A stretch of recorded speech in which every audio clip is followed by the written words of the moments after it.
কলিকালের মানুষের মহাপ্রভুকে দেওয়ার কিছুই নাই, শ্রদ্ধা নাই, ভক্তি নাই, জ্ঞান নাই।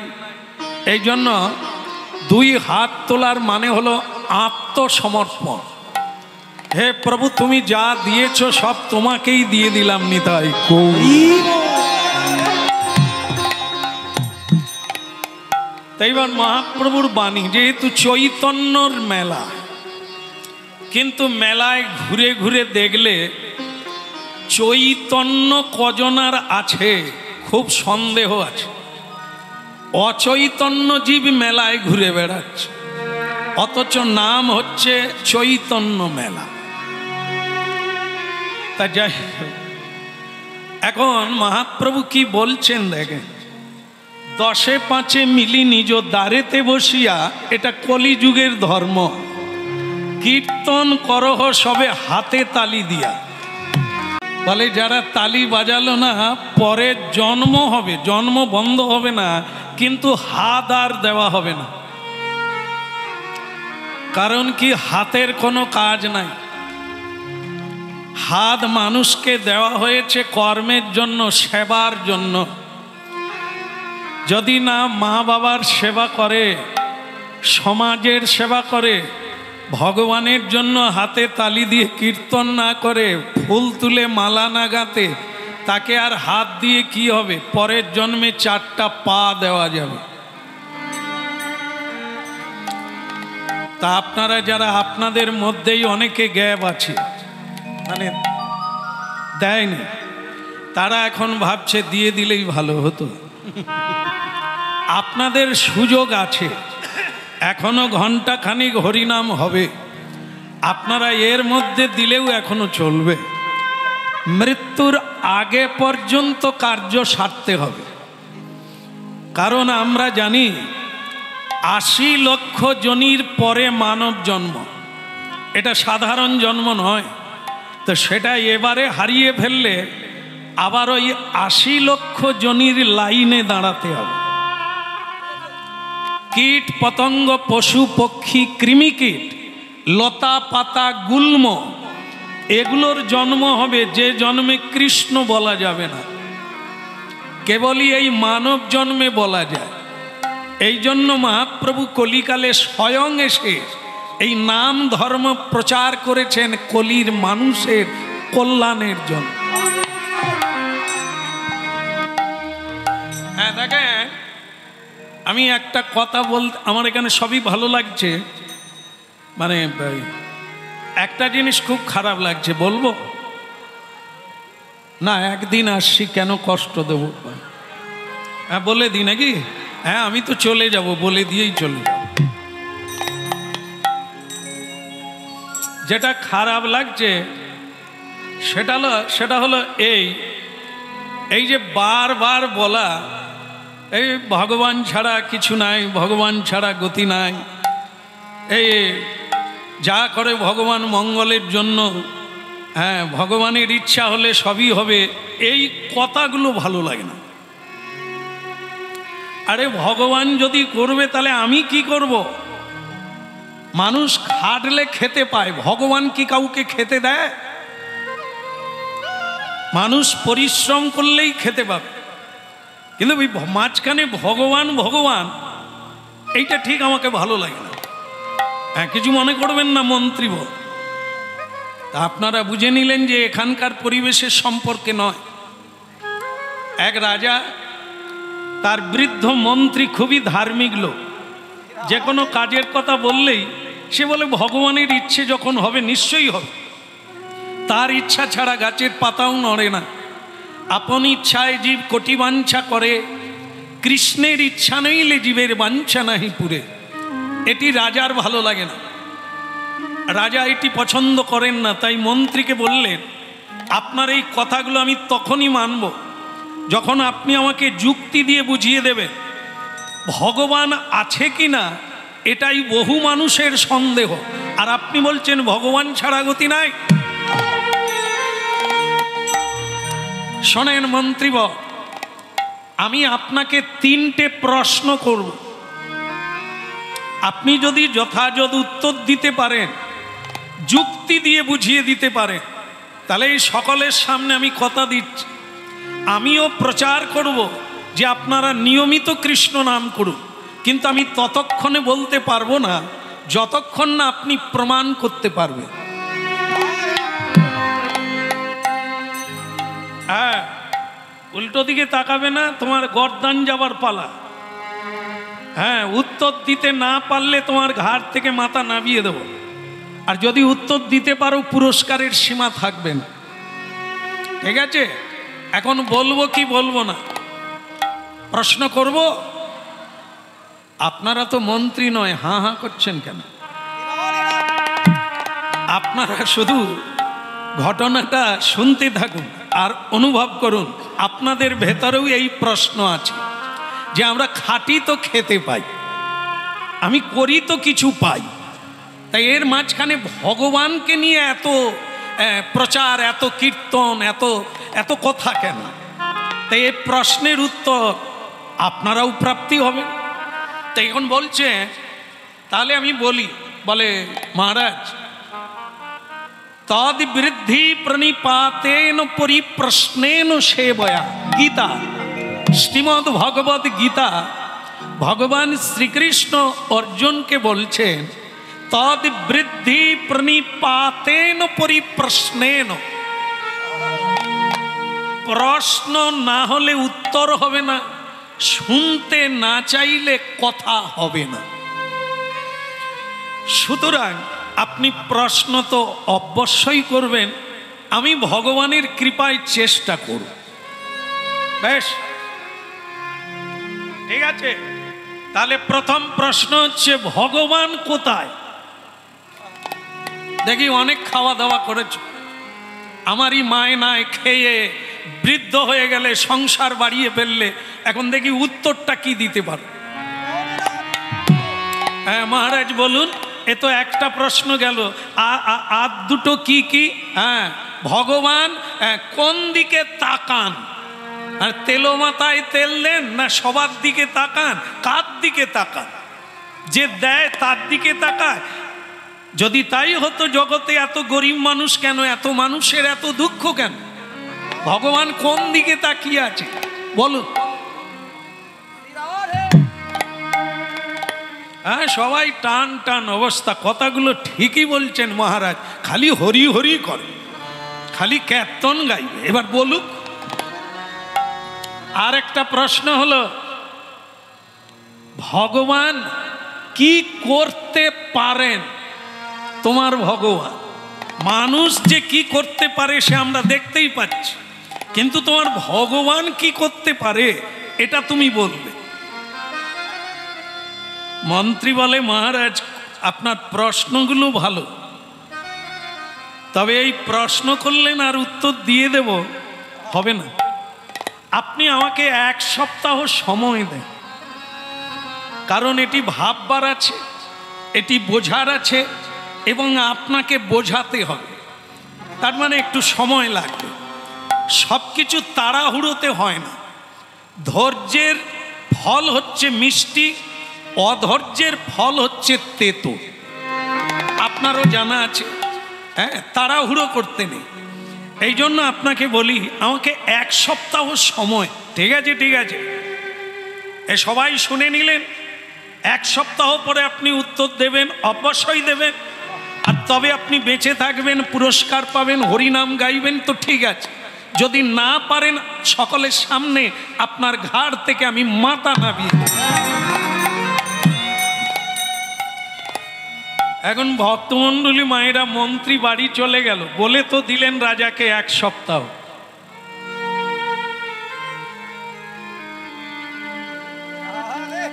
ভাগবত পড়লো, গীতা পড়লো, উপনিষদ পড়লো, পুরাণ পড়লো, কিন্তু ঠিক উত্তর খুঁজে পাচ্ছেন। তার একজন ভৃত্য ওই মন্ত্রীর চাকর, সে মূর্খ, লেখাপড়া জানে না। সে রাজা এই মন্ত্রীকে বলছেন যে, বাবু আপনি কাঁদছেন কেন? আরে তুই বুঝবি না, এ একবারে মানে কি বলবো, জন্ম মৃত্যুর সমস্যা, পারলে বাঁচবো, না হলে মরে যাব। তা তুই এসবে মাথা গোলাস না, জীবনে তো 1 পাতা বই পড়লি না, আমাকে একা থাকতে দে। তখন চাকর বলে, বাবু আই দেখেন সব কিছু জ্ঞান গম্য কি বই পড়লে হয়? এই বই পড়লে হয় কি হয়, রুটি রোজগার হয়।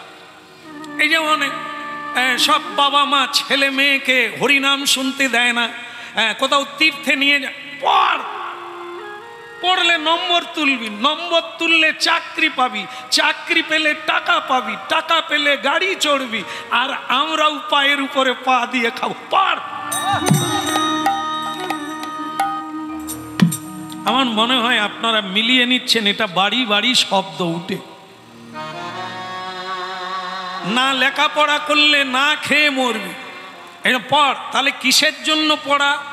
খাওয়ার জন্য, অর্থ উপার্জনের জন্য, কিন্তু জ্ঞান লাভের জন্য নয়, চৈতন্য হওয়ার জন্য নয়। হ্যাঁ, চৈতন্য মেলা অচৈতন্য জীবের মেলা। হ্যাঁ, তেলে ভাজা দোকানে আর মেলায় যত ভিড়, হরিনামে ভিড় নাই। এর চাইতে অনেক বেশি লোক এর বাইরে আছে। সেটা কেন? অচৈতন্য জীব অচৈতন্যের কাছে থাকবে, আর চৈতন্য মেলায় তো চৈতন্য প্রাপ্ত। যেটা বলছিলাম, বলো রাধা মদন গোপাল কি। কাঁদবেন না বাবু, প্রশ্নটা একবার আমাকে বলুন তো, তুই মাথা গলাস নি, সব পারবি না, শাস্ত্রও পড়িস না, অক্ষর জ্ঞান নাই, তুই আগে বলুন না বাবু। অনেক তো শুনে শুনেও জ্ঞান লাভ হয়, দেখেও তো জ্ঞান লাভ হয়। জীবনের সময়ের অভিজ্ঞতা কি কাউকে কিছু দেয় না?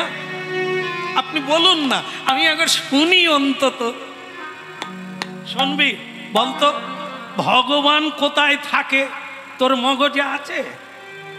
সে চাকরটা বলে, বাবু এই প্রশ্ন, এই নিয়ে আপনি টেনশনে পড়ে কিচ্ছু ব্যাপার না, এ আমি দিয়ে দেব। হ্যাঁ, তুই দিয়ে দিবি? আমি ঘুমোতে পারি না, খেতে পারি না, এত লেখাপড়া করে, এত পুঁথিপত্র পড়ে, আর তুই দিয়ে দিবি?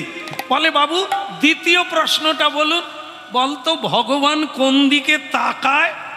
বলে, এটা তো আগেরটা কঠিন ছিল, এটা তো আরো সোজা।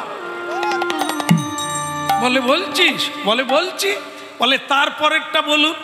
তারপরেরটা তো ভগবান কি করতে পারে? বলে, বাবু টেনশন করবেন না, হয়ে গেছে। ও আপনি আমাকে পাঠিয়ে দেন, আপনি নিশ্চিন্তে খাওয়া দাওয়া করে ঘুমান, আমি উত্তর দিয়ে পুরস্কার নিয়ে ঘরে ঢুকে যাব। আগে আমার মরার কথা ছিল, এখন বোধহয় তুইও মরবি। যা, আমি মরে গেলে তুই আর কি খাবি? তার চাইতে দুইজন মরা ভালো। বলে, বাবু সেই তো মরবো, না হয় তোমার জন্য গলাটা দেব, ক্ষতি কি? তাহলে আমি যাই বাবু, আজকেই তো সেই দিন। বলে, হ্যাঁ রে বাপ, তাহলে তুই যা, তুই মরে যাবার পরে তো আমাকেও মরতে হবে, তুই যা, এগিয়ে যা। হ্যাঁ, এইবার চাকর কি করবে? তার যেরকম কাপড় চুপড় হয় আর কি, ওই ছোট একটা ধুতি হাঁটুর উপরে উঠে গেছে, সেইটাকে কাঁচা মেরে একটা গামছা কাঁধে ফেলে দিয়ে হরিনাম গাইতে গাইতে রাজসভায় গিয়ে পৌঁছে গেলেন। হেলাতে জীবন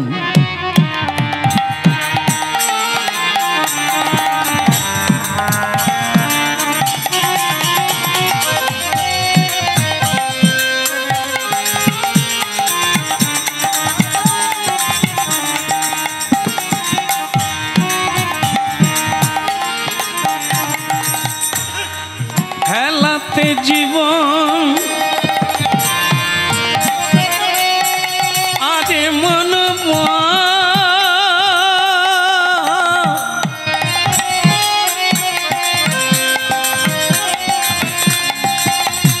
এ মেরে মূঢ় মনোয়া,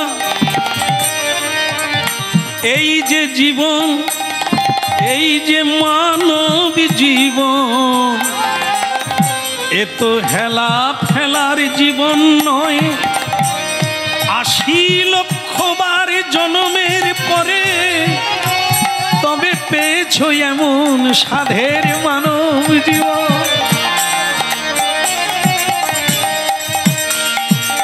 এ তো মা হওয়ার জীবন নয়,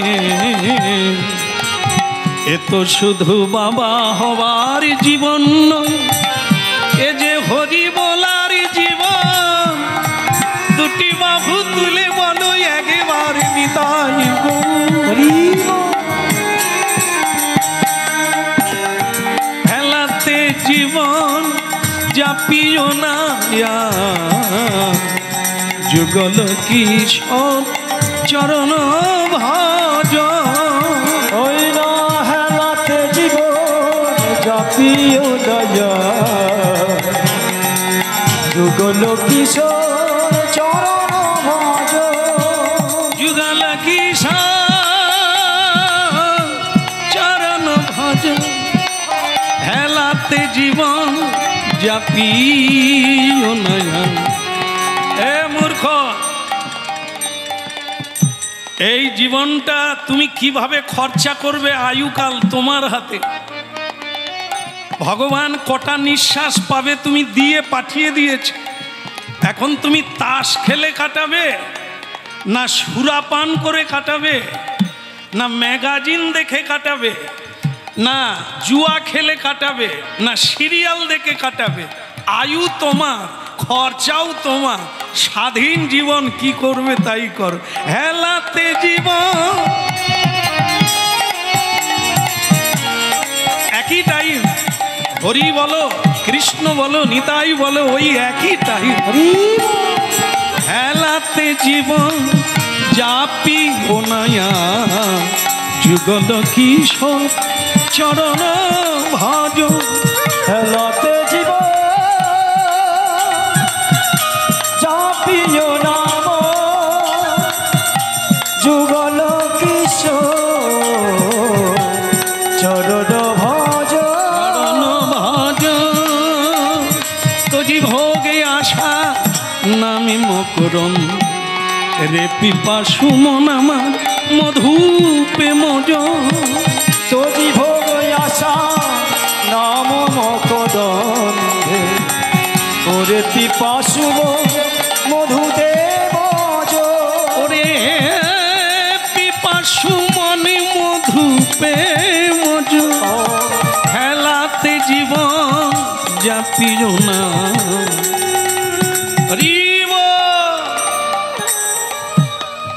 রাজা বলে গামছা কাঁধে দেওয়া লোকটাকে, আগে উনি মন্ত্রী মশাইয়ের চাকর ভৃত্য, তা ওই এখানে কেন? বলে সেটা জানি না। হ্যাঁ, মন্ত্রীর ভৃত্য এসে সবাইকে বলছেন নিতাই গৌর হরিব। রাজা বলে কি কীর্তন গাইতে এলো নাকি? এখানে মন্ত্রীর আসার কথা, তাই এত লোকজন এসেছেন। হ্যাঁ, তার বদন থেকে আজকে আধ্যাত্মবিদ্যা শুনবে। কিন্তু এ বেটা কেন? আগে প্রণাম মহারাজ, প্রণাম। আমার মন্ত্রী মশাই হচ্ছে আমার মনিব, আমি তার চাকর।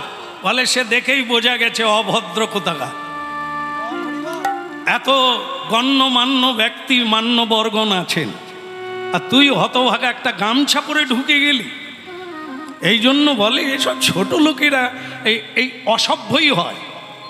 আগে মহারাজ, আগে আপনাকে বলি, এই যে আপনি ভদ্র আর অভদ্র শব্দটা ব্যবহার করলেন কি দেখে? ভদ্রলোক কাকে বলে? যার পোশাক ঝিকঝাক করছে। ভালো পোশাক পরলে যদি ভদ্রলোক হয়, তাহলে ও তো বাজারে কিনতে পাওয়া যায়। তাহলে ভদ্রতা কি বাজারে কিনতে পাওয়া যায়? ভদ্র অভদ্র ব্যবহারে বোঝা যায়। তোমার ব্যবহারই তোমার পরিচয়, পোশাকে নয়। তখন রাজা দেখলো, আগে ভেবেছিলাম পেটে কিছু নাই, এখন দেখছি এ তো আমাকেই খোঁচা মারছে। হ্যাঁ, তুমি ঠিকই বলেছ, এই কথাটা তোমার ভালো লাগছে, কিন্তু মন্ত্রী তোমায় পাঠিয়ে দিল কেন? বলে, মহারাজ কিছু মনে করবেন না, আপনার প্রশ্নগুলো এত সোজা, মন্ত্রী বললেন যে আমার গিয়ে লাভ নাই, তুই গিয়ে দিয়া। শুনলেন আপনারা কি বলে বেটা, প্রশ্ন নাকি এতই সোজা। তা তোর মন্ত্রী 1 সপ্তাহ সময় নিল কেন? আবার তোকে পাঠিয়ে দিল, নিজে আসে না মরার ভয়ে। তার মানে তুই মরলেই সে বেঁচে যাবে, ভাবলো কি করে? তাকেও মারবো আর তুইও মরবি। ভৃত্য বলে, মহারাজ এখনো তো প্রশ্নই হলো না, মরার কথা আসলো কেন? মন্ত্রী মশাই আমাকে বললেন যে খুবই সোজা ব্যাপার, তুই গিয়ে দিয়ায়। আমারও প্রশ্ন শুনে মনে হলো কোনো ব্যাপার না, জলের মতো। বলে, তোর কাছে জলের মতো? তাহলে বল, ভগবান থাকে কোথায়? বলে, ও তো সম্পূর্ণ জলের মতো, এখুনি বলে দেব। বলে, এটার জন্য মন্ত্রীকে বলার লাগে আমি যথেষ্ট। বলে, তাহলে বল ভগবান থাকে কোথায়? বলে, হ্যাঁ বলে দিচ্ছি, আপনি বরং একটা কাজ করুন। বলে, কি? একটা টেবিল নিয়ে আসুন। রাজা বলে, নির্ঘাত মরবে তো, এই জন্য খেয়ে মরবে। ঠিক আছে ঠিক আছে, কে আছিস? টেবিল নিয়ে আয় তো, টেবিল নিয়ে আয়। টেবিল এনে দিল। বলে, মহারাজ টেবিল তো দিলেন, 1 গ্লাস দুধ আনতে হবে। রাজা বলে, আমার যেটা সন্দেহ হয়েছিল সেটাই, বেটা খেয়ে মরবে। ঠিক আছে ঠিক আছে, তাই হোক, তোর শেষ ইচ্ছা পূর্ণ হোক। 1 গ্লাস দুধ নিয়ে আয়। দুধ আনা হলো। সকলের টান টান অবস্থা, প্রশ্নের কি হলো? এ তো টেবিল এলো, দুধ এলো, প্রশ্ন কোথায় গেল? আরে এই তো দুধ পাওয়া গেল, টেবিল পাওয়া গেল, এবার তুই উত্তর দে। এই সহজ আর সরল জলের মতো, তবে উত্তর দে, ভগবান কোথায় থাকে? বলে, মহারাজ আপনাকে একটা কথা বলি, যদি কিছু মনে না করেন। ঠিক আছে ঠিক আছে, ভনিতা না করে বল। এই প্রথম জ্ঞানটাই আপনার নাই। হ্যাঁ, মরার আগে আবার আমাকে জ্ঞান দেয়। আমার প্রথম জ্ঞানটা কি? বলে, আপনি বলুন তো। উপদেক্ষন্তি তে জ্ঞানং জ্ঞানীন তত্ত্বদর্শিন। যিনি উপদেশ করেন তিনি গুরু, তিনি সাধু, তিনি বৈষ্ণব। আর যে উপদেশ গ্রহণ করে সে হচ্ছে শিষ্য, গ্রহীতা। আর আপনি এইটার মানে বোঝেন না। গুরু যদি হয়, তার কাছ থেকে উপদেশ নিতে হয়, তা গুরু কোথায় বসবে? নিচে, শিষ্য বসবে ওপরে। হ্যাঁ, গুরুকে উচ্চ আসনে বসাতে হয়, শিষ্য নিচে বসবে। কারণ আপনারা জানেন এখন আর টিউবওয়েল নাই, সব প্যাঁচ কল হয়ে গেছে। আমি যদি 6টার সময় জল আসে, 1 বালতি জল নিতে চাই, তাহলে বালতি ট্যাপ কলের ওপরে রাখবো না নিচে রাখবো? কি মায়েরা, ওপরে? ও ওপরে নয়, নিচে। তাহলে তো উত্তর হয়ে গেল। দেনেওয়ালা উপরে থাকবে, लेनेवाला नीचे থাকবে। ये है नियम, ये है संविधान, ऐसा ही चल रहा है जगत। देने वाला उवृत रहेगा, ऊपर रहे, और लेने वाला नीचे रहे। ওপর থেকেই জল নিচের দিকে আসে, জল ওপর দিকে উঠে না। হতভাগা, আপনি এত কথা বলেন, এই তত্ত্বটা বোঝেন না। আপনাকে আধ্যাত্মিক জ্ঞান উপদেশ করব, আপনি সিংহাসনে আর আমি মাটিতে দাঁড়িয়ে আছি। রাজা বলে, এর ভেতরে যে কি কূটবুদ্ধি চলছে আমি তো বুঝতে পারি না, তবে কথাটা কিন্তু খাঁটি বলেছে। গুরু উপরে থাকবে, শিষ্য নিচে থাকবে, তবে তো কথা চলবে। ঠিক আছে, এই আমি নেবে পড়লাম, তা তুমি আমার সিংহাসনে গিয়ে বসে। সে আর কি করবে, গামছা ঝেড়ে উঠে পড়ে সিংহাসনে গিয়ে গামছা কাঁধে গিয়ে বসলো। অন্যান্য লোকজন ভাবছে এরপরে যে কি হবে বুঝতে পারি। তা মহারাজ বলছে বসার জন্য তো বসা নয়, উত্তর দেওয়ার জন্য বসা। উত্তরটা কোথায়, ভগবান কোথায়? আগে মহারাজ সেটাই তো চলছে। টেবিল এসে গেছে, দুগ্ধ 1 গ্লাস এসে গেছে, এইবার আপনি টেবিলের কাছে যান। হ্যাঁ, তা ঠিক আছে আমি গেলাম। এইবার বলে গ্লাসে কি আছে? বলে কেন, দুগ্ধ আছে। আচ্ছা দুগ্ধ আছে, আপনি বলতে পারবেন মাখন কোথায় আছে? বলে মাখন, এখানে মাখন নাই। বলে মহারাজ মাখন দুধের ভেতরে আছে। বলে হ্যাঁ তা তো আছে, দুধের ভেতরেই মাখন আছে। বলে তাহলে আমি যদি আপনাকে বলি আমি মাখন নিতে চাই, আপনি দিতে পারবেন? বলে তা কি করে দেব, দুধের ভেতরে মাখন আছে, কিন্তু আমি পাবো কোথার থেকে? কেন পাবেন না?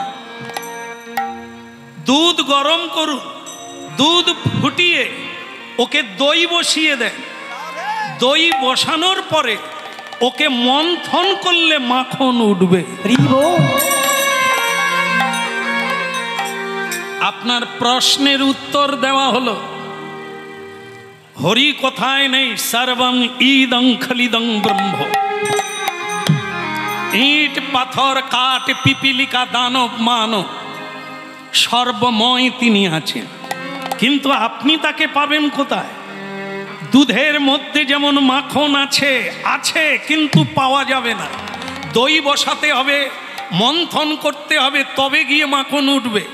ঠিক তেমনি ভগবান কোথায়, ভগবান কোথায় তর্ক করলে পাওয়া যায় না। আপনাকেও গুরু দীক্ষা নিতে হবে, বসতে হবে, তারপরে মন্থন করতে হবে, সাধন করতে হবে, তবে তুমি গোবিন্দকে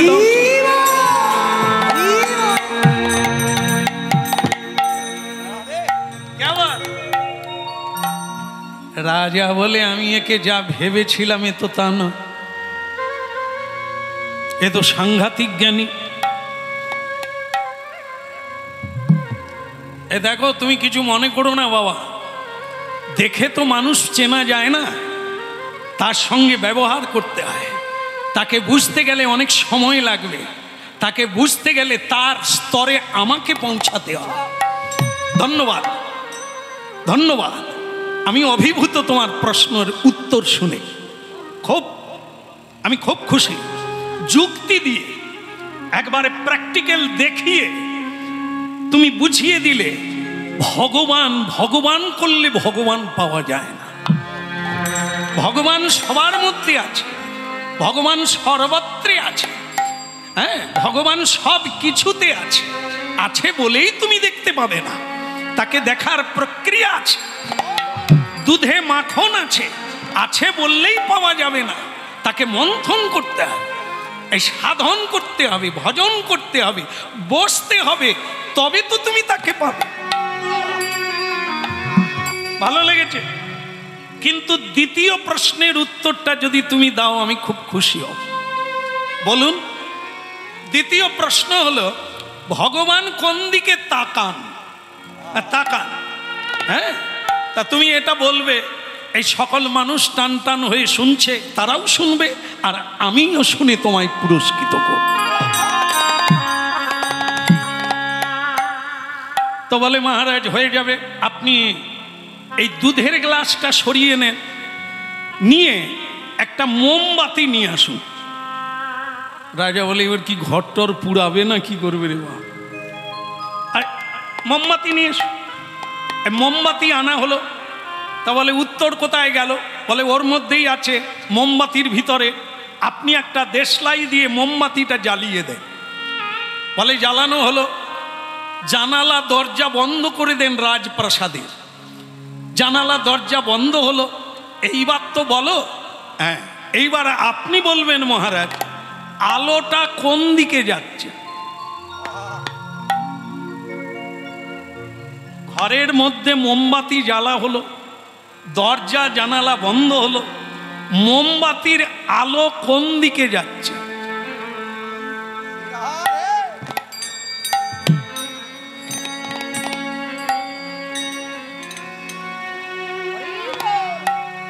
क्या बात क्या बात, আলো কোন দিকে যাচ্ছে? তো মহারাজ বললেন আলো সর্বত্রে ছড়িয়ে পড়েছে, গোটা ঘরে ছড়িয়ে পড়ে গেছে। বলে আপনার উত্তরও হয়ে গেছে। হ্যাঁ, ভগবান এরকম না যে ভগবান এই পরোক্ষবাদী, যে মাখা দেবে, মাখা সন্দেশ তার দিকে তাকাবে, আর যে নকুলদানা দেবে, চোখের জল দেবে, সেদিকে তাকাবে না। এটা আপনাদের ভুল। ভগবান সব দিকে তাকান, সব কিছু তিনি দেখছেন, সবার দিকে সমানভাবে আলো দেন। কিন্তু মানুষ তার দুর্ভাগ্যজনিত আলো দেখতেও পায় না, আলোর ব্যবহার জানে না, তাই সে অন্ধকার অজ্ঞানতায় থাকে। ভগবান আলাদা করে কোনো বিচার করেন না কার দিকে তাকাবেন কার দিকে তাকাবেন না, কারণ এ বিশ্ব সংসার তাঁরই সৃষ্টি। এই জন্য তার এই পরোক্ষবাদী নেই, সাম্যবাদ, তার কাছে সবাই সমান, না কেউ শত্রু আছে না কেউ মিত্র আছে, তার কাছে সবাই সমান। ধন্যবাদ ধন্যবাদ। কি যুক্তি দিয়ে তুমি বুঝিয়ে দিলে। আছো অনলে অনিলে চিরনভনীলে, স্থাবরে জঙ্গমে জলে স্থলে কোথায় নেই তিনি, সর্বত্রম তিনি। এই হলো ভগবৎ সত্তা। কিন্তু জীবের অন্ধত্ব দূরীভূত হয় না, জীব অজ্ঞানতার অন্ধকারে ভোগে, তাই ঈশ্বর তত্ত্ব জানতেও পারে না, ঈশ্বরের প্রিয়জনকে চেনে না। সে তো দূরের কথা, ধৃতরাষ্ট্রের মতো কিছুই দেখতে পায় না, কে আপন কে পর, কার সঙ্গ করা উচিত কার সঙ্গ করা উচিত নয়, মানুষ আজও বুঝতে পারে না, এ তো অন্ধ। তাই সূর্য উঠলো কি উঠলো না মানুষ জানতে পারে না। তাই ভক্তমণ্ডলী মায়েরা, এই তত্ত্ব তো আমি খুব যুক্তি দিয়ে বুঝলাম, যে তুমি বুঝিয়ে দিলে ভগবান সব দিকে তাকান। উত্তর হলো, এখন তুমি আমাকে শেষ প্রশ্নের উত্তরটা দিয়ে যাও, আমি খুব খুশি হব। কি বলে? ঠিক আছে মহারাজ, দুটো খুশি তো আপনি দুটো প্রশ্নের উত্তরে? বলে আলবাত, একদম খুশি। শেষ প্রশ্নের উত্তরটা তুমি দিয়ে দাও। হেলাতে জীবন, হেলাতে জীবন,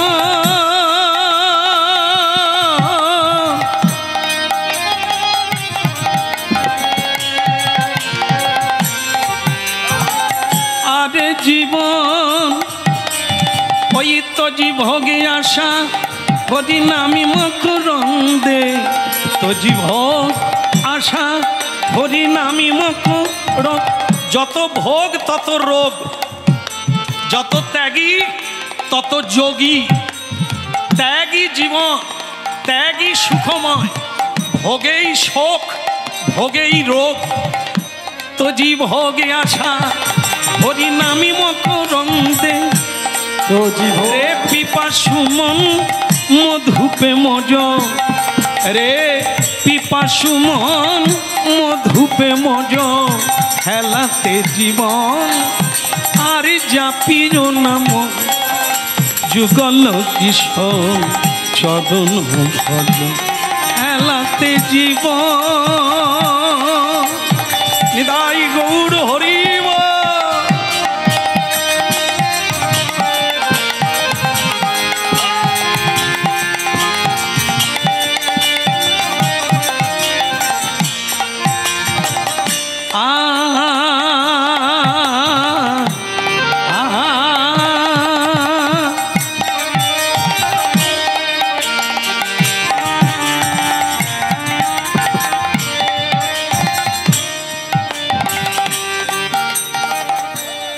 বলো রাধা মাধব কি। হ্যাঁ, ওদিকের কি হলো, মানে ওই যে তা বাবা শেষ প্রশ্নটা বলে একটু ব্যাপার আছে। বলে কি ব্যাপার? বলে ওই আমার মনিবকে একবার ডাকতে হবে। তোমার মনিব মানে বুড়ো মন্ত্রী? আচ্ছা ঠিক আছে, কে আছো বাবা? মন্ত্রী মশাইকে একটু ডেকে দাও। মন্ত্রী মশাই বলে ওই বোধহয় সে মরে গেছে, এবার আমার ডাক পড়ছে। কিছু করার নাই, উত্তর তো আমি এখনো খুঁজে পেলাম না, কি যুক্তি দিয়ে বোঝাবো। তা যাই, এবারে মরে যাই, পরের বারে ভালো করে বুঝবো। হ্যাঁ তা যাই, চল বাবা চল। বেচারা আমারই কাছে খেলো দিল আর মরে গেল, এবার আমার ডাক পড়ছে, চল যাই। হেলাতে জীবন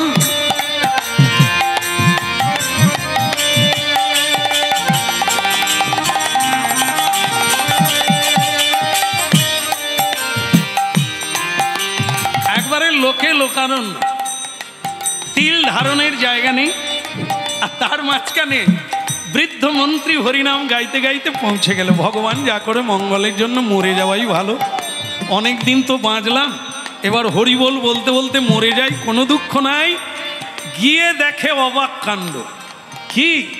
রাজা মাটিতে দাঁড়িয়ে আছে হাত জোড়ো করে, আর তার যে চাকর মানে গামছা কাঁধে যে মূর্খ, সে সিংহাসনে একবারে হেলান দিয়ে বসে।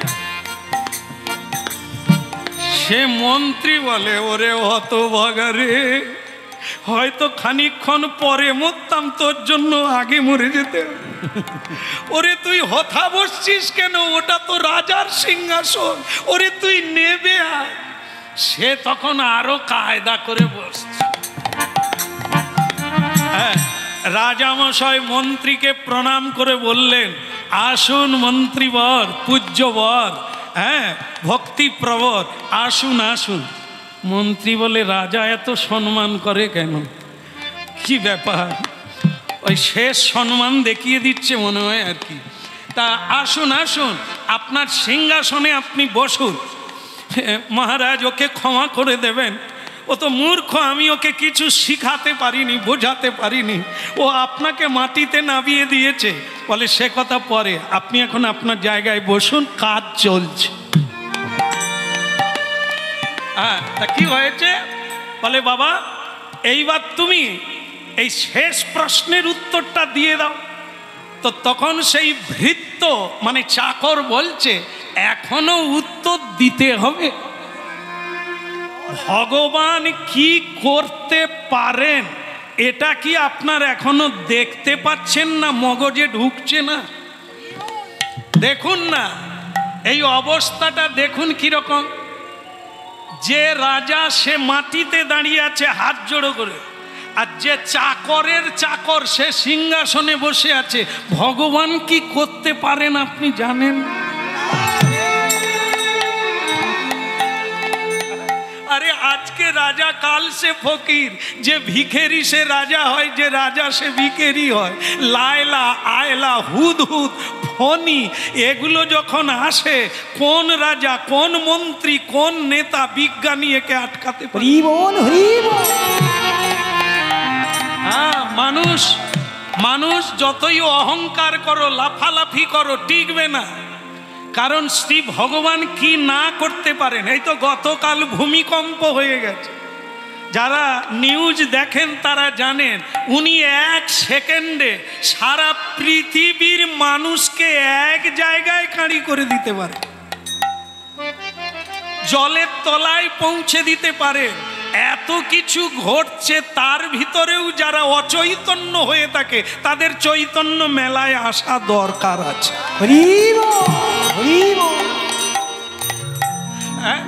তা রাজা বলছে, এই কে আছিস?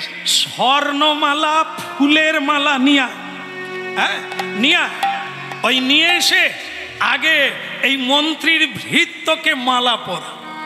ভক্তমণ্ডলী মায়েরা তার গলায় মালা দিলেন, হ্যাঁ তাকে পুরস্কৃত করা হলো। কিন্তু চাকর বললে, এ সব কিছুর মূলে আমার মনিব, আমাকে না। এ তো অতি সামান্য কথা।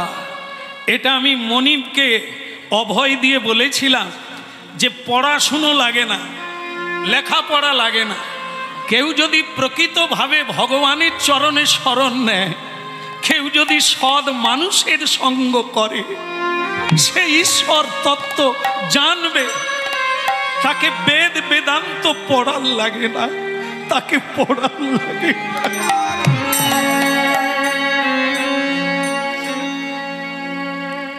রাজা বললেন, আজ থেকে তুমি আমার গুরু। গুরু তো সেই হয়, জন্মসূত্রে গুরু নয়। জন্ম হোক যথাতথা, কর্ম হোক বড়।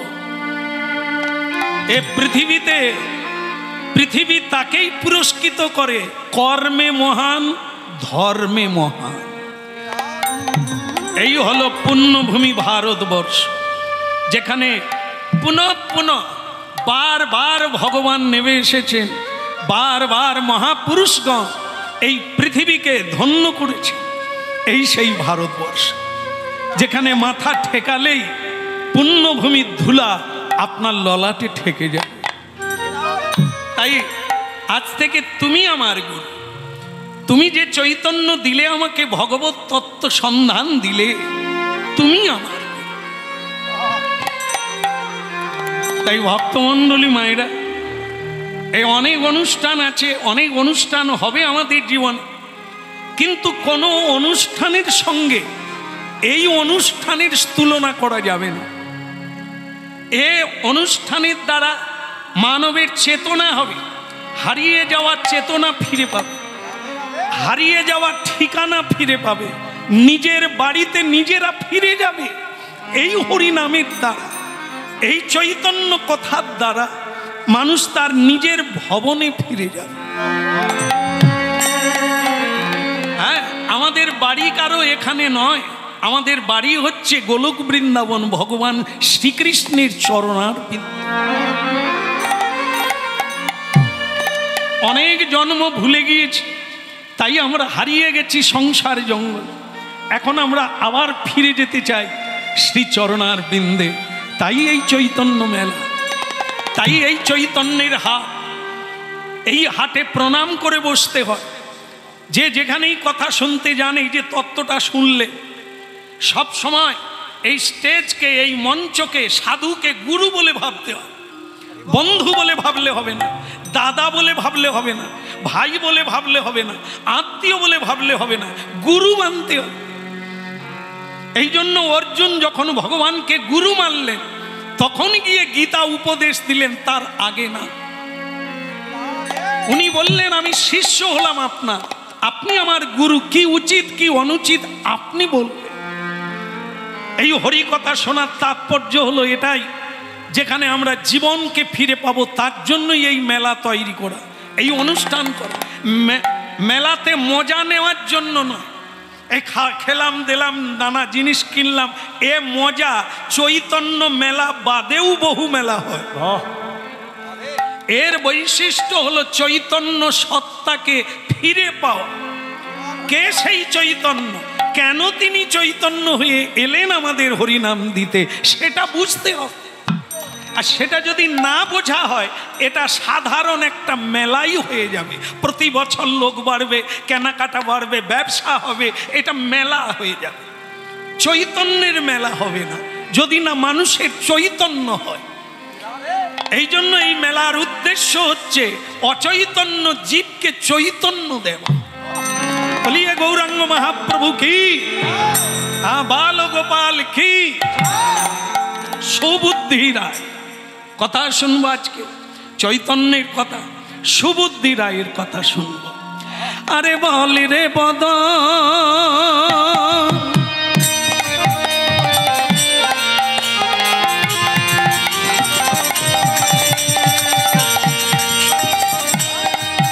বলি রে বদন, বলি রে বদন, সুধা মাখা এই কৃষ্ণ নাম। বলি রে বদ, বলি রে বদ, সুধা মাখা এই কৃষ্ণ কৃষ্ণ না একবার বলে রে বদ বলে রে বদ শুভম খায় কৃষ্ণ না একবারে বলে রে বদন।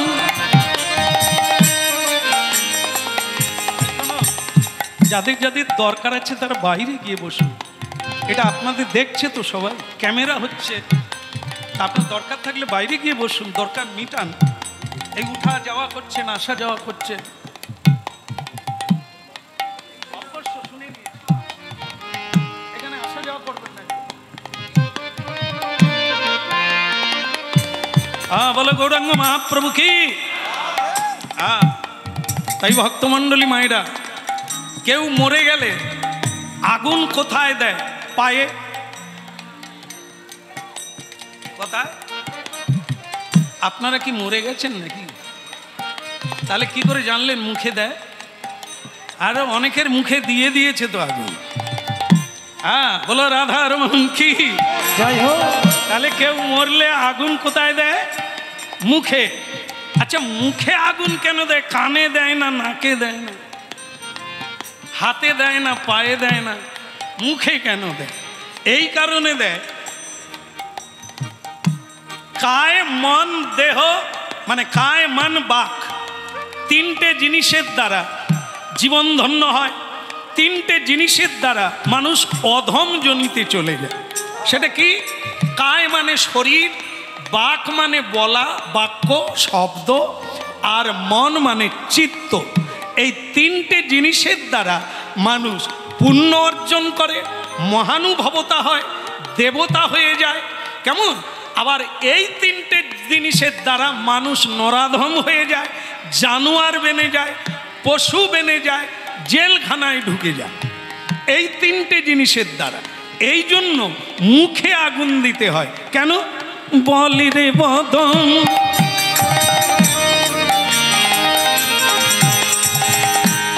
বলি রে বদন সুধা মাখায়ে কৃষ্ণ না। একবার বলে রে বদ বলে রে বদ শুভম খায় কৃষ্ণ না বলি রে বদন।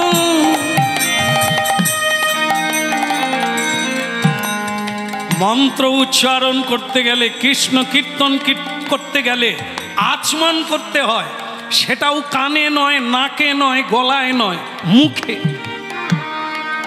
এই মুখেই মন্ত্র উচ্চারণ করা যায়, মুখেই হরিনাম কীর্তন করা যায়, মুখেই সাধু সেবা দেওয়া যায়, মুখেই গোবিন্দ সেবা দেওয়া যায়। এই জন্য এই মুখমণ্ডলে যারা কৃষ্ণ নাম করল না, হরিনাম করল না, তাদের বদনে আগুন দিয়ে শুদ্ধ করতে হয় তাদের বদনকে। এই জন্য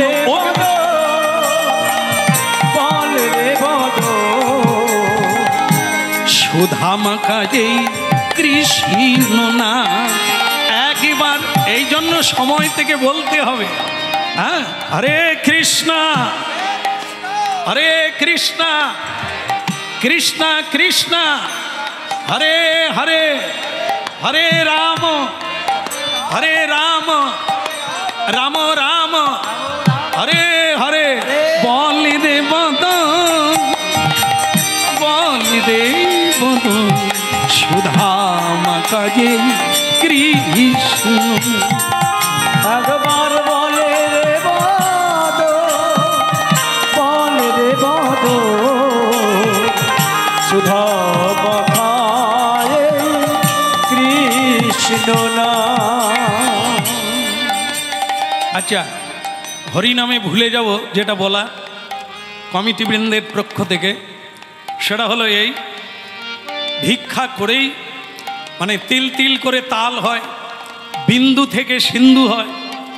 আপনাদেরই ভিক্ষাতে হরিবাসর এক মহামহিষী হয়েছে, মহানতায় পরিণত হয়েছে। এখনও এই মুহূর্তে একটু আপনাদের কাছে ভিক্ষায় যাবেন, তো আপনাদের সাধ্য অনুসারে ভগবানের সেবা কাজে দান করে আপনারা ধন্য হবেন। এইটুকু আমার বলা অনুরোধ। জয় জয় নিতাই গৌর। বল রে বদন, বল রে বদন, সুধা মাকা এই ভোগিনা। একবার বলে রে বাদল, বলে রে বাদল, সুধা পাখায় হরিনা। হরিনামের প্রভাবে জ্বালা তুটে যাবে, নামের প্রভাবে জ্বালা দূরে যাবে। এই নামের প্রভাবে জ্বালা তুটে যাবে।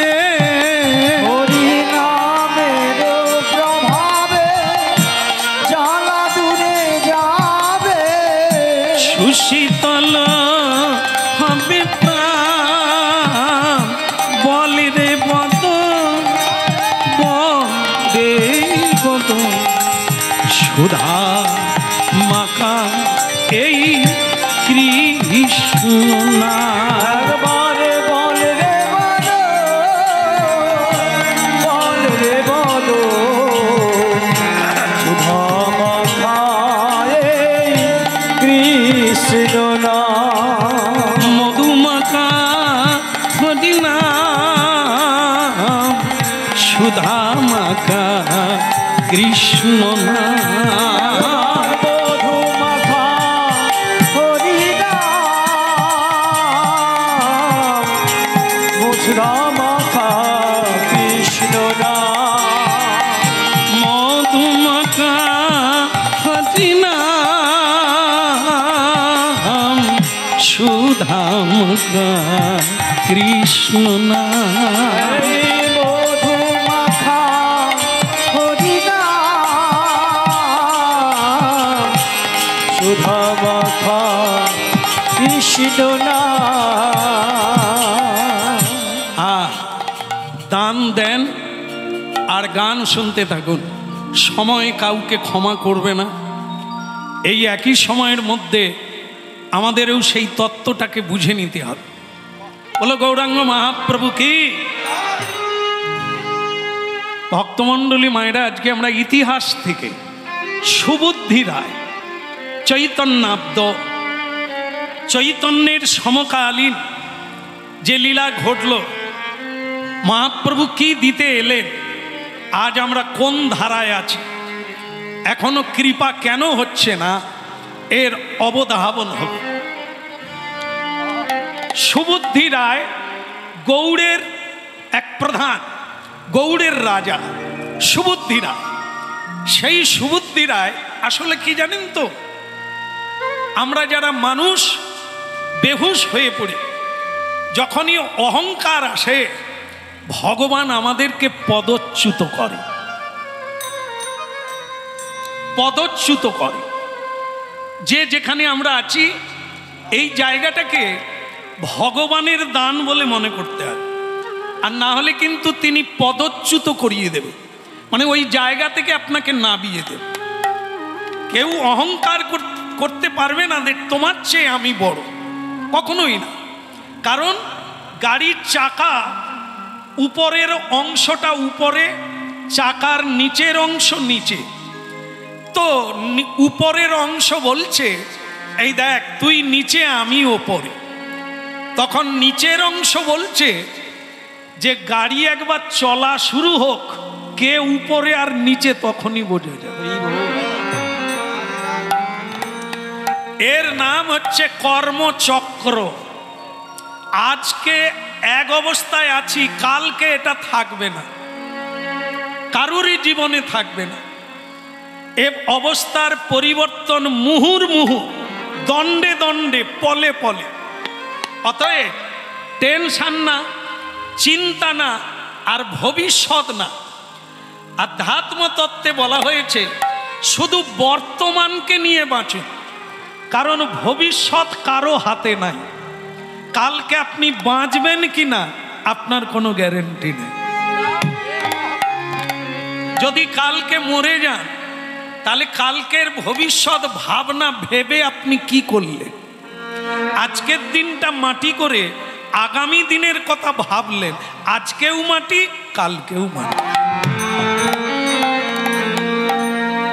এই জন্য বলি, যখনই আপনারা ভাগ্যবান হয়েছেন এই হরিবাসরে এসে প্রণাম করে বসে যান, কারণ চৈতন্য মেলাও আবার হবে, হরিনাম আবার হবে, কিন্তু আজকে যারা এসেছেন আগামীকাল বা আগামী বৎসরে যে আবার আসবেন, গ্যারেন্টি কার্ড আছে কি? এই জন্য আজকে নয় আগামীতে হবে, আজকে নয় কালকে হবে, এ কথা মূর্খ বলে। আজকে যেটা করা সেটা এখনই কর, তাহলে তোমার জীবন দাঁড়িয়ে যাবে, আর না হলে তুমি ফেলুয়ার হয়ে যাবে, ফেল হয়ে যাবে জীবনে। এই জন্য মহাপুরুষেরা কোনোদিন ভবিষ্যতের কথা ভাবে না, আজকের দিনটাই ভবিষ্যৎ। হ্যাঁ, এই আজকে চৈতন্য মেলায় এসে একটু মহাপ্রভু কথা বলার সুযোগ পেয়েছি, এটা আজকের কথা না, অনেক দিন আগের থেকে মহাপ্রভু চরণে আছি, তাই তিনি এনেছেন এখানে। তাই আমাদের আজকের কীর্তন আগামী দিনের সুখের দিন, আনন্দের দিন, ভক্ত জীবনের দিন গড়ে উঠবে আজকের দিনের কর্ম। এই জন্য আজকে আপনি এত দুঃখী কেন? আজ আপনি এত শোক জরাব্যাধিতে জরাজীর্ণ কেন? আপনি যেমন কর্ম করেছিলেন আপনাকে আজ তাই কাঁদতে হচ্ছে। কর্মেই সুখী, কর্মেই দুঃখী। কোন কর্ম করলে আজকেও সুখী, আগামীতেও সুখী? কোন কর্ম করলে আজকে আনন্দ পরে দুঃখ, আজকেও দুঃখ আগামীতেও দুঃখ? সে কোন কর্ম? এই হরিনাম ছাড়া কোনো জায়গায় পাওয়া যাবে। কেবল বেদ বেদান্ত ভারতীয় ঋষিরাই এ কথা বলতে পারে, এর উদ্ঘাটন দিতে পারে, অন্য কেউ পারবে। এই জন্য যখনই সুযোগ এসেছে গ্রহণ করে নাও, প্রণাম করে শ্রদ্ধা চিত্তে বসো আর শোনো, মিলিয়ে নাও জীবনটা। তাই সুবুদ্ধি রায় গৌড়ের রাজা, কিন্তু তিনি পরাজিত হয়ে গেলেন।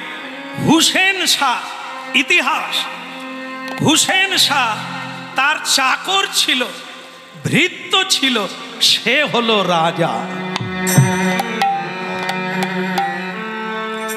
ব্রাহ্মণ সুবুদ্ধি রায় হেরে গেলে, পরাজিত হলেন, তার চাকর হুসেন শাহ সে হয়ে গেল গৌড়ের রাজা। গৌড় মানে বাংলা, মালদা। হ্যাঁ, গৌড়ের রাজধানী মালদা আজও আছে, যেখানে রূপ সনাতন বন্দী ছিলেন যে কারাগারে, আজও সেই মালদাতে সেই রাজকোষ, সেই রাজ দরবার, সেই জেলখানা আজও আছে, যে বাংলার বৈষ্ণবের মুকুটমণি রূপ সনাতন গোস্বামী, তারা ওই জেলখানায় বন্দী ছিলেন হুসেন শাহের আমলে।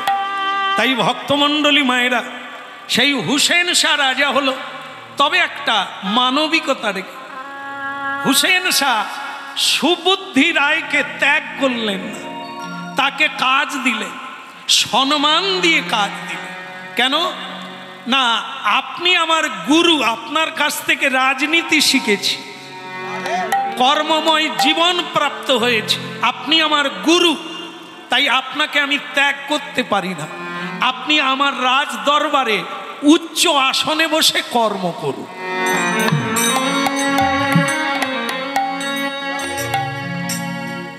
মানুষ মানুষের জন্য, জীবন জীবনের জন্য একদম পাক্কা। তবে যদি যদি চুম্বক আর লোহা, চুম্বক লোহাকে টানে, আকর্ষণ করে, অবশ্যই করবে, কিন্তু লোহাতে জং ধরে থাকলে চুম্বক টানতে পারবে না। চুম্বক হচ্ছে ভগবান, সর্বাকর্ষক কৃষ্ণ, আমরা হচ্ছি লোহা।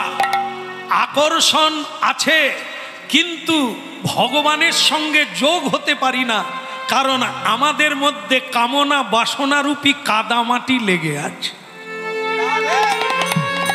এই জন্য মহাপ্রভু বলেছেন, চেত দর্পণ মার্জনং ভবমহা দাবাগ্নি নির্বাপন শ্রেয়কৈরব চন্দ্রিকা বিদ্যা বোধু জীবনম আনন্দাম্বুধিবর্ধনং পতিপদে পূর্ণামৃত আস্বাদনম সর্বাৎ নস্পনং বিজয়তে শ্রীকৃষ্ণ সংকীর্তন। একমাত্র এই চেতনাকে মার্জন করার পাউডার হচ্ছে হরিনাম সংকীর্তন। চলছিল ভালো, ভক্তমণ্ডলী চলছিল ভালো, কিন্তু বিধির বিধান তো একরকম নয়। সুখ থাকবে, দুঃখ থাকবে, অন্ধকার থাকবে, আলো থাকবে। যারা এটা মেনে নিতে পারে তারাই সুখী হবে। শীত পড়লে বলবে উহু ভগবানের চোখ নাই, কি ঠান্ডা কি ঠান্ডা। গরম পড়লে বলবে উহু ভগবানের কোনো জ্ঞান নাই, কি গরম। ভগবান বলে তোরা কি চাস রে? না শীত সহ্য করবে না গরম সহ্য করবে, তা তোরা কি সহ্য করবি, কি দেব তোদের? এই জন্য গীতায় বলছে শীত উষ্ণ। শীতকালকে শীতকাল মনে করো না, সহ্য করো, অভ্যাস করো, সুখী হবে। গ্রীষ্মকে গ্রীষ্ম মনে করো না, সহিষ্ণুতা। এই জন্য মহাপ্রভু বলছেন তররিব সহিষ্ণু না। যদি ভালোভাবে বাঁচতে চাও এগুলো অভ্যাস করো, সহ্য করো। যেই সয়, যে সয় না, ও আপনারা তাহলে জানেন, এ আর বলার লাগবে না। জানলে কি হবে, জানি তো অনেক কিছু। কৃষ্ণ ভজিবার তরে এই দেখেন, শুধু আমি জানি না, বাকি সবাই জানে। সংসারে আইলাম মিছে মায়ায়,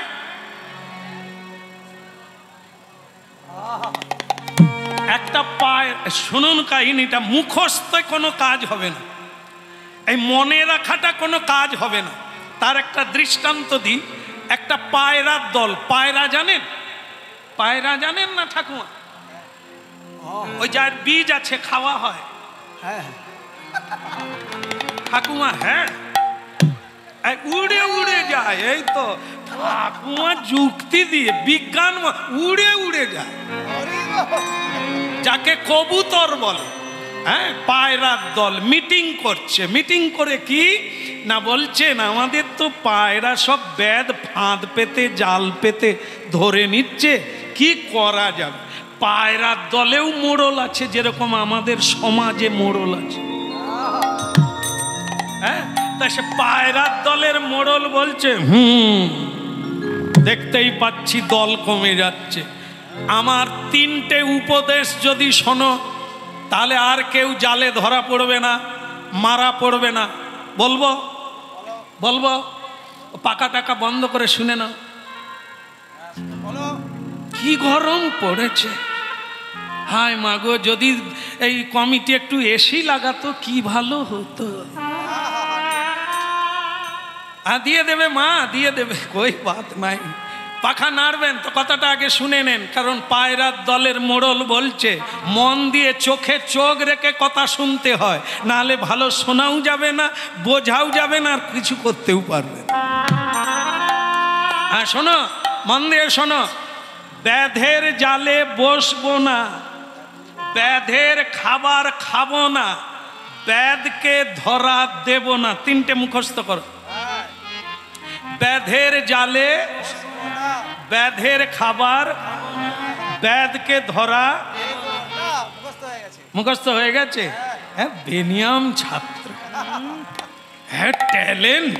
ওরে বাবা, খোলো বাজায়, কীর্তন করে, ভাগবত করে, আবার পায়রাও ধরে। কি ট্যালেন্ট!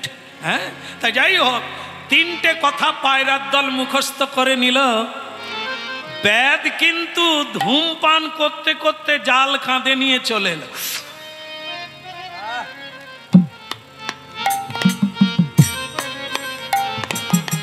হ্যাঁ, এই তো পায়রার দল বসে আছে। আগে খাবারটা ছড়িয়ে দি, ডাল চাল ছড়িয়ে দিল, দিয়ে জাল খাবারের উপরে জাল পেতে দিল, দিয়ে একটা দূরে গাছের তলায় বসে বিড়ি টানছে আর অপেক্ষা করছে কখন ওরা নামবে। কিন্তু পায়রার দল তো মিটিং করে নিয়েছে, কি যেন ব্যাধের জালে বসবো না, ব্যাধের খাবার খাবো না, ব্যাধকে ধরা দেব না। ব্যাধের জালে বসবো না, ব্যাধের খাবার খাবো না, ব্যাধকে ধরা দেব না। কিরে ভাইয়া, মুখস্থ আছে তো? ওই দেখ, ব্যাধ জাল পেতেছে, আমরা ব্যাধের জালে বসবো না, ব্যাধের খাবার খাবো না, ব্যাধকে ধরা দেব না। ব্যাধের জালে বসবো না, ব্যাধের খাবার খাবো না, ব্যাধকে ধরা দেব না। পায়রার দল কি করলো জানেন? মুখস্থটা বলতে লাগলো কবিতার মতো, একটা একটা করে পায়রা নিচের ডালে নামতে লাগলো। পায়রার জাত ভাই একটা যেদিকে যাবে, আমরা তো পায়রা নয়, ওই জায়গাটা আমাদেরও আছে। এত লোক যে নিরাম খায়নি, কি হয়েছে? এই এত লোক যে হরিবোল বলেনি, কি হয়েছে? তারাও যেদিকে যাব, আমার নেও সেদিকে। তারাও জেলে যাবে, আমার নেও জেলে যাবে। তাহলে পায়রার দল আর আমাদের দল আলাদা কিছু আছে? এইবার পায়রার দল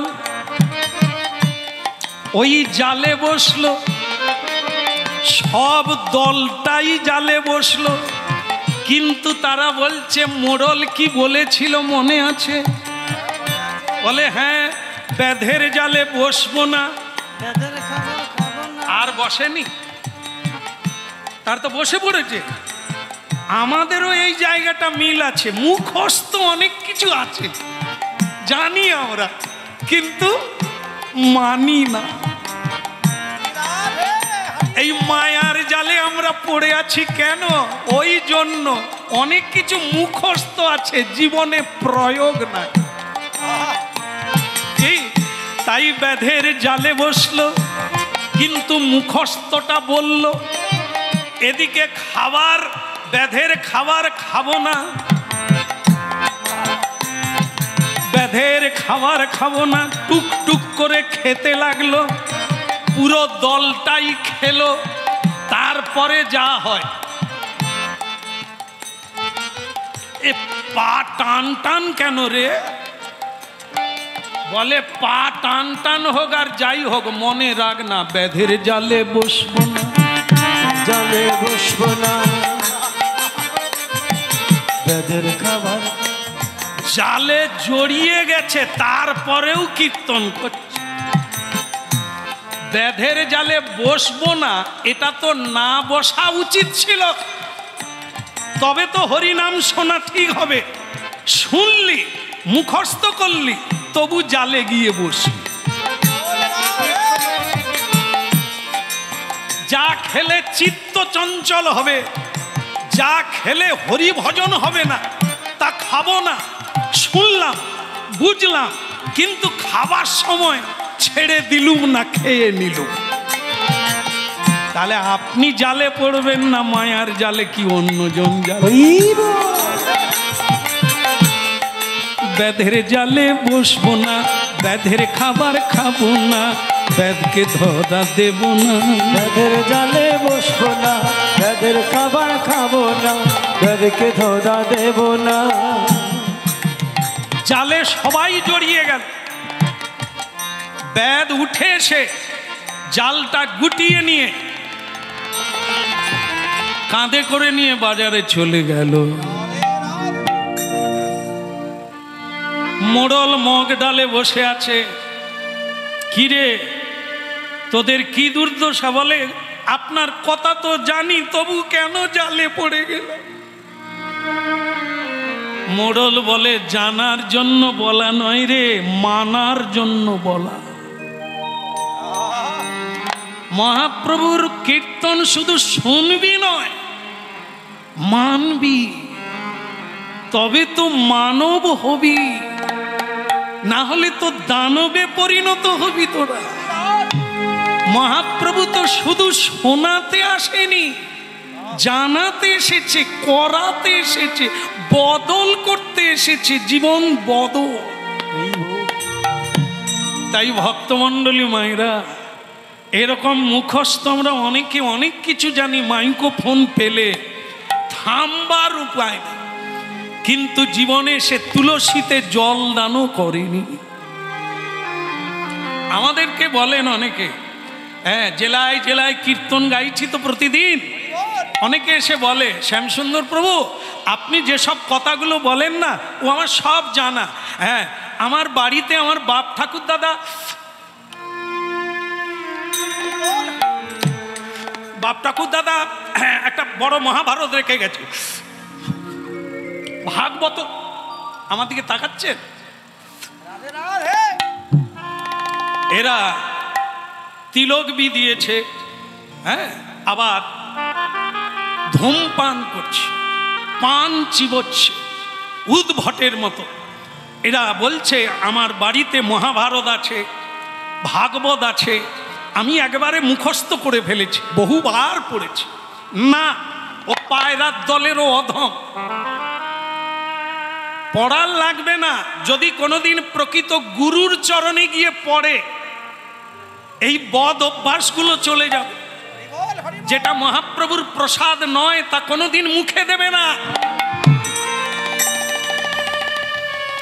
হ্যাঁ, এই তিলকটা সাধারণ জিনিস না, এটা ধারণ করলে তুমি মহাপ্রভুর গণ হলে, নিতাইয়ের দাস হলে, নিতাইয়ের চেলা হলে, তা নিতাইয়ের চিহ্ন নিয়ে তুমি এই সাধারণের মতো মাদক দ্রব্য খাবে, মাতালদের সঙ্গে মিশবে, আর শিখা তিলক রেখে দিয়ে তাস খেলবে মোড়ের মাথায়। এ তো সমাজ সংসারকে অধঃপতনে পাঠানো। হ্যাঁ, তাই এগুলো সাধারণ জিনিস নয়। এর মানে বুঝলাম না, এর মধুরিমা বুঝলাম না, দিলে কোনো কাজ হবে না, পায়রার দলের মতো মায়ার জালে পড়তে হবে। এই জন্য জীবনে অল্প শোনো, মেনে চলো, করে চলো, অচিরাত কৃষ্ণ তোমায় করিবেন উদ্ধার।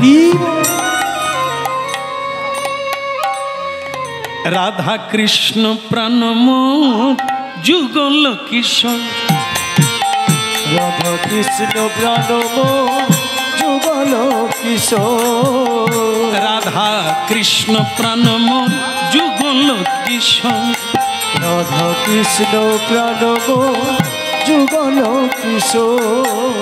একটা কথা ভুলে গেলে হবে না, আপনাদের বলেছিলাম যে মানুষ মরে গেলে মুখে আগুন দেয়, কিন্তু আপনাদের দ্বিতীয় কথাটা বলা হয় না, সেটা হলো এই, আরে হরিণীরটা পরে করেন না, এই যে বাতাসা বন্ধ করেন, শেষের দিকে করেন। কি হচ্ছে? কথা শুনবে না বাতাসা খাবে? নাও হরিণুট করে দাও, বন্ধ করে দেবো।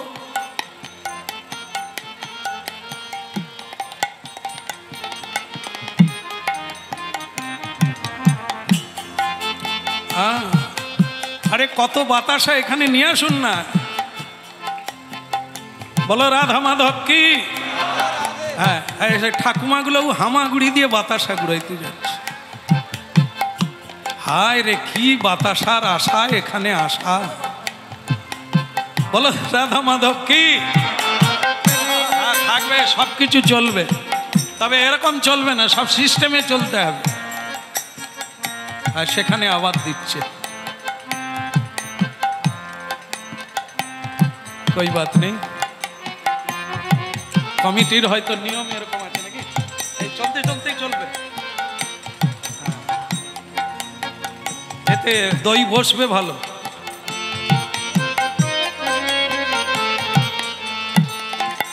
ঠিক আছে, চলতে থাক, যেখানে যেমন সেখানে তেমন। বলো নিতাই গৌর। অবস্থা কিছু নয়, গড়ে গণ্ডলিকা। আমরা শুধু টাইমটা দেখবো, ভালো জিনিস আর হবে না। ভালো জিনিস পেতে গেলে ভালো পরিবেশ দরকার, কেমন? এই জন্য আমরা তখন দেখবো, শুধু টাইমটা দেখবো, ঘন্টা 2 হয়ে গেলে জয় নিতাই করে দেবো। বলো গিরধারী লাল কি। হ্যাঁ, ওদিকে কি হলো? ভক্তমণ্ডলী মায়েরা যেটা বলছিলাম, মরে গেলে মুখে আগুন দেয়, কিন্তু কিছু মানুষের মুখে আগুন দেওয়া হয় না। তারা কারা? বিশুদ্ধ বৈষ্ণব, বিশুদ্ধ সাধু সজ্জন ব্যক্তি, যারা যথার্থ নিত্য কৃষ্ণ দাস হয়ে গোবিন্দের সেবা করে। তারা মারা গেলে, তাদের দেহান্ত হলে তাদের মুখে আগুন দেওয়া হয় না, তাদেরকে সমাধিস্থ করা হয়। তাদেরকে সমাধি দেওয়া হয় কেন? তাদের পবিত্র চিন্ময় হয়ে গেছে দেহটা, বদন নয়ন কমল সব চিন্ময় হয়ে গেছে, তাই তাদেরকে মাটিতে সমাধি দেওয়া হয়, ঝোলা মালা তিলক দিয়ে সমাধি দেওয়া হয়। স্বয়ং মহাপ্রভু ঠাকুর হরিদাসকে পুরী ধামে সমুদ্র তীরে সমাধি দিয়েছেন স্বয়ং মহাপ্রভু। কেমন? এই জন্য জীবনটা এত তুচ্ছ নয়, হ্যাঁ, যে আমাকে পুড়িয়ে দেবে, অগ্নি সংযোগ হবে না।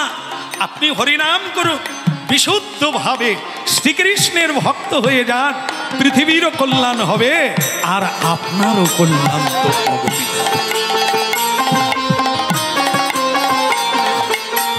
রাধা কৃষ্ণ প্রাণ মোর যুগল কিশোর, রাধা কৃষ্ণ প্রাণ মোর যুগল কিশোর, জীবনে মরণে আর গতি নাহি মোর, জীবনে মরণে আর গতি নাহি মোর, রাধা কৃষ্ণ প্রাণ মোর যুগল কিশোর, রাধা কৃষ্ণ প্রাণ মোর যুগল কিশোর, রাধা কৃষ্ণ প্রাণ মোর যুগল কিশোর, কৃষ্ণ প্রাণ মোর যুগল কিশোর। তাহলে আপনারা জানলেন, অহংকার চলবে না, কারোরই চলবে না, নারী হোক আর পুরুষ হোক। অহংকার মানুষের জীবনে পতনের মূল। এই সুবুদ্ধি রায় হেরে গেল, হুসেন শাহ রাজা হলেন, গৌড়ের রাজা, যে গৌড়মণ্ডল গৌড়োদ্দয়ে পুষ্পবন্তৌ চিত্রৌ সন্দৌ তমনদৌ, যে গৌড়ে মহাপ্রভু নিত্যানন্দ এলেন হরিনাম দিতে, সেই গৌড়ে, গৌড়ের রাজা হুসেন শাহ, সেই হুসেন শাহ তার বিবির কাছে, বিবি মানে বোঝেন, বিবি মানে ঠাকুমা নাকি বউ, কত জানতে হবে দেখে। তার বিবি যান হুসেন শাহ বিছানায় শুতে গেলেন, শরীরের জামা কাপড় খুললেন, তার বিবি মানে তার স্ত্রী এই বিয়ের পরে একটা নতুন জিনিস দেখে চমকে উঠল। কি না, তার পিঠে চাবুকের দাগ কালো হয়ে গেছে, কালো হয়ে গেছে, একবারে কাল সিটে পড়ে গেছে অনেকগুলো চাবুকের দাগ। তার প্রশ্ন, স্বামী হ্যাঁ বলো, একটা কথা তুমি মিথ্যে বলবে না, আগে এটা কবুল করো না, তুমি শপথ করো। সে তো বুঝতে পারে না কি বলবে। মেয়েরা এরকম প্রায় মানে শপথ করায়, প্রতিজ্ঞা করায়, মা কালীর দিব্যি। হ্যাঁ, আপনি আপনাদের কথা বলিনি, বিবি জানের কথা বলছি। হ্যাঁ, তা তুমি আগে বলো, আমি যেটা জিজ্ঞাসা করব তুমি মিথ্যে বলবে না। না, বল তোমার পিঠে কিসের দাগ? ও ওটা ওটা তুমি ছেড়ে দাও, ওটার কথা তোমার জেনে কোনো লাভ নেই, ওটা তুমি ছেড়ে দাও। হ্যাঁ বলো, তুমি আর কি চাও বলো, তুমি কি করতে হবে তোমার তাই বলো। না, আগে আমার এটাই জানা চাই, এটারই উত্তর চাই, তোমার পিঠে দাগ কিসের? বলো তোমার পিঠে দাগটা কোথার থেকে এলো, কি কারণে এলো? আহ, তোমরা মেয়েরা না যেটা ধরো আর ছাড়তে চাও না। বললাম ওটা ছেড়ে দাও, ওটা তুলো না, ও কথাটা ওটা শুনে তোমার কোনো দরকার হবে না, ওটা তুমি ভুলে যাও। আর যদি কোনো কথা থাকে তুমি তা না, হয় এটা বলবে, আর না হলে আমি বাপের বাড়ি চলে যাব। যে স্বামী সত্য বলে না তার কাছে থাকা প্রয়োজন মনে করি না। আমি তোমার স্ত্রী, এমন কি গোপন থাকতে পারে যা আমাকে বলা যায় না? বলো। দেখো বিবিজান, তুমি বোধহয় জানো না, জীবনে এমন কিছু মানে প্রসঙ্গ থাকে, কিছু মুহূর্ত থাকে যেটা কাউকে কোনোদিন বলা যায় না। ভুলে যাও ওটা, তুমি আমাকে ক্ষমা করো, আমি বলতে পারবো না, বলতেই হবে। আর তুমি যদি না বলো তাহলে তুমি জেনে রাখবে আগামীকাল সকালবেলা আমি আর নাই। ও বড় জেদি তুমি না। বললাম যে জীবনের এই মুহূর্তটা তুমি আর তুলো না, তুমি সেটাই বারবার খোঁচা মারছ। তুমি বলবে কি না? ঠিক আছে ঠিক আছে ঠিক আছে, আমার কথা তুমি রাখবে, আর কাউকে কোনোদিন বলবে না। আমি যখন সুবুদ্ধি রায়ের কর্মচারী ছিলাম, আমি একটা কাজে ভুল করেছিলাম। তখন ওই সুবুদ্ধি রায় হলো গৌড়ের রাজা, উনি আমাকে চাবুক মেরেছিলেন। বিবিজান, আমি তোমাকে বলেছি তুমি এটা কাউকে বলবে না, আমার জীবনের এটা অত্যন্ত গোপন জিনিস, তুমি কাউকে বলবা।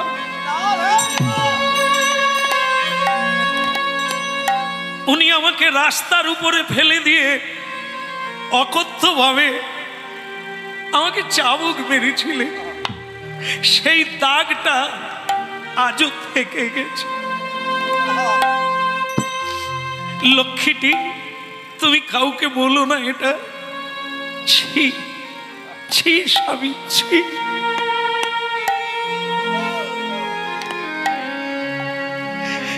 একজন নারী তার স্বামীর জীবনের এই কথাটা কি করে সহ্য করবে? আজকে তুমি রাজা, সুবুদ্ধি রায় কালের কবলে পড়ে সে তোমার কর্মচারী,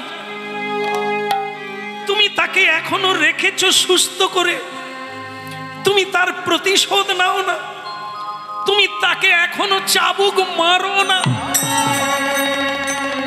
শোনো, আগামীকাল সকালবেলা তুমি আগে উঠে ওই ব্রাহ্মণ নরাধমকে রাস্তার বুকে নয়, জনসমাজের মাঝখানে ফেলে দিয়ে তুমি চাবুক মারবে। যে আমার স্বামীর গায়ে হাত তোলে, আমার স্বামী রাজা, হাত তার প্রতিশোধ নেবে না। একজন হিন্দু, একজন মানে ব্রাহ্মণ, একজন পূজক, একজন পণ্ডিত হয়ে এভাবে কেউ কাউকে মারে? প্রতিশোধ চাই। একটা কথা তোমায় বলি, মারের বদলে মার, কথার বদলে কথা, রক্তের বদলে রক্ত, এ কি মানুষ জীবনে শান্তি আনে?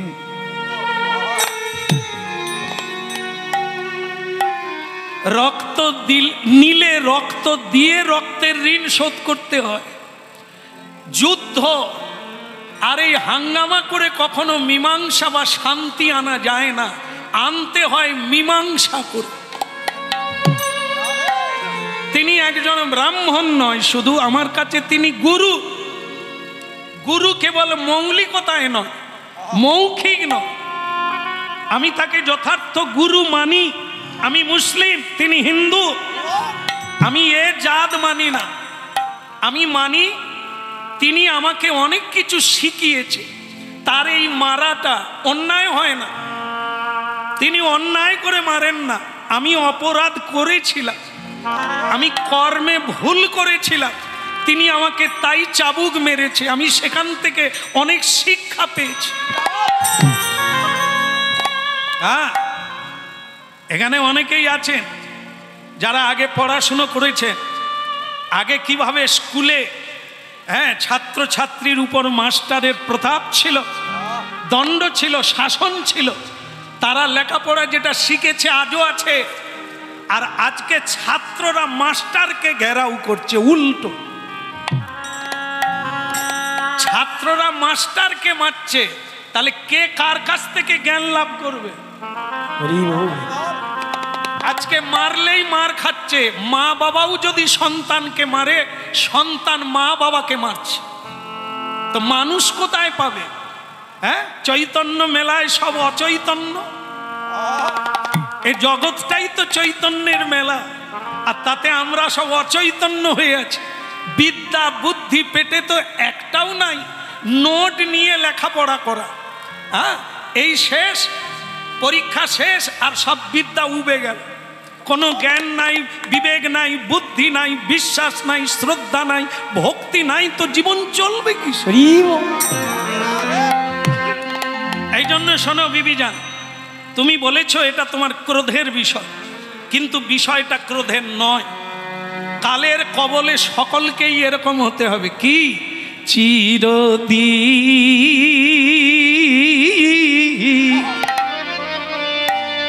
কে লিখেছে? নজরুল ইসলাম। দেখুন, তিনি জাতিতে মুসলিম, কিন্তু মানুষে মুসলিম নয়, হিন্দু নয়। সারা পৃথিবীর মানুষ তাকে ভালোবাসে। এখানে কোনো জাতের বিচার নাই। এই জাত নিয়ে হাঙ্গামা করেই তো মানুষ মরছে। মানুষের পরিচয় কর্মে, জ্ঞানে, মহিমায়, আর ধর্মে, কর্মে নয়, জীবনে নয়, জন্মে নয়।